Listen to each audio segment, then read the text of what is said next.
Research shows that men, likewise boys, do not read. Ish. Men don't read. Why is that so? Where do you men draw lessons from if you're not going to read? Because I can't imagine that I would be reading my own book. Do you understand what I mean? So where do you draw inspiration and lessons from if ever you are not going to be reading? Do you understand?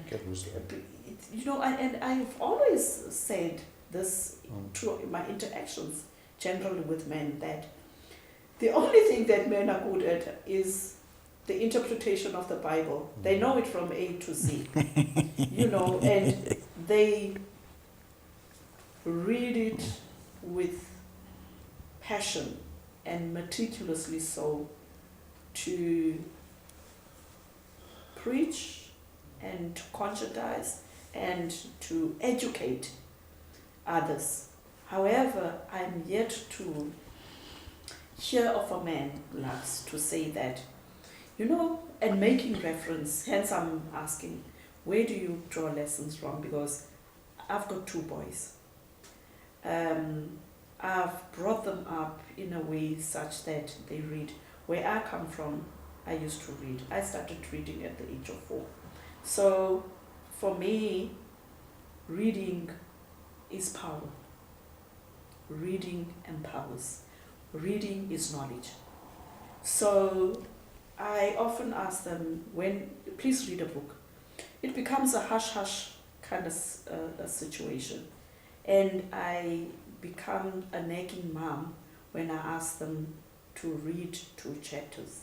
Yeah. It becomes a painful thing. It happens. Because I want them to open their minds and open their thoughts and hearts to something different, to experiment and to understand other people's thinking as well. How other people think, not just the Bible only per se, to understand how the biblically people undertook what they did, etc., etc. So why don't men read? I get an understanding of that. There is a conception that that most men are born with indigenous knowledge. There is a saying in Xhosa that inyathi buzo kwabaphambili. Sure. That then means that the ones that were there before us, they have walked the journey and they know everything. But at the very same time, I will talk about myself before I make a reference. That I certainly agree with you that men nowadays, they don't acquaint themselves with literature. Men don't read. And I will tell you why I'm saying this. In most times, as a public speaker, in most times where I engage in a platform that is full of people, I have noticed that it is difficult for people to even differentiate when they are objective or subjective. Sure. And when you ask someone a question, that person will find you as someone who's trying to be legal or trying to challenge his intelligence. However, if we are posing a question to someone who reads, who is around literature most of the time, broad-minded, he or she will just answer you confidently, not feeling like he is being intimidated. Now, most men I believe our forefathers, the only thing they could read back at the time, it was the Bible, because the missionaries, it's something that was introduced, like church, so that they would preach the gospel. But now, as Lukolo, when I grew up, my uncle, who's late now, he passed on 2016, that man, every day, he will buy a newspaper. Yeah. Then I was asking myself, because in most times when he engages on politics, when he engages on the things that has to do with commerce in South Africa, he was on point. Yeah, he was studious. Do you get me? Yeah. Now, I will reference about him, because when I started to read mostly, that is when I happened to go and advance my wisdom with reading the books of philosophers like the late Dr. Miles Monroe and others. That is where I get my wisdom as men.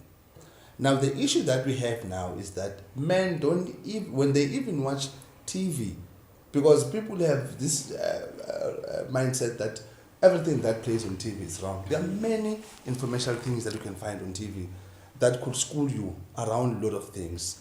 But the issue of men not reading, I would like to agree with you on that one, because I found out it's always exposed when you engage in such conversations. You'll find a man, when you pose a question, that man will find you someone who's trying to challenge his intelligence, or someone who's trying to question his IQ level. That will tell you that men do not acquaint themselves with literature. So I as Dukolo, would draw or get my wisdom from reading. I read a lot. I do that because I believe that to advance my knowledge, I need to read. I need to broaden up my mind about things that are happening, not only here, but even abroad, so that I could advance my intelligence. Hey men, don't read. I agree that we don't read.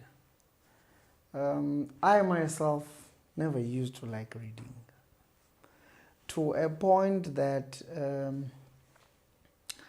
I had to find things that are of meaning Okay. to me, because So you I find meaningful yes. that sort of resonated with how you thought and did things. Yes. So I think this is where the challenge is. When you don't have anything that you are following, when you don't have anything that you are aspiring to be, there's nothing that is of interest to you, then it gives you no reason to pursue anything. This is what I did. I thought I'm always on the run. I won't have time to sit and read a book. With my cell phone, if I'm driving alone, I haven't bought the cell phone holder. I'm a YouTube person. Okay. If I'm driving to Mtata, plug my phone over there, go to Tech Talks, Okay. Google anything that I want to listen to. How to be an effective leader. Okay. Play the video while I'm driving. Stephen Covey. Yeah. This is how I feed my mind. I listen to audios. Even with the Bible, when I'm driving alone, switch on my audio Bible. Then let it read for me, because I don't have time in most cases to sit and read. But this is what I want to say to us as men. Find that thing that talks to you. Then you will find means to acquire information about it. Either you read or you listen to those audios, because the arterial motive is to learn a new skill, to self-development, have some new info that comes in your mind. It also helps when you come to conversations, because a person that doesn't read, a person that doesn't follow anything, when you converse with them, yeah, you get to a level that You've got to discover they are stuck. purpose. You've got to acquire knowledge. You've got to empower yourself. Otherwise, I think the reason why I asked this pertinent question was basically for that. We're finding ourselves having to spend time here to talk about mental health issues, to talk about unmasking men's emotions. And we are trying to speak or to be a voice on behalf of other people as well. Whereas if we were in unison in terms of the level of understanding of issues, we would be on par with other individuals in society. However, having said that, gentlemen, I would like to thank you for availing yourselves to part one of these important conversations that we are embarking on. And I must say that it was quite informative.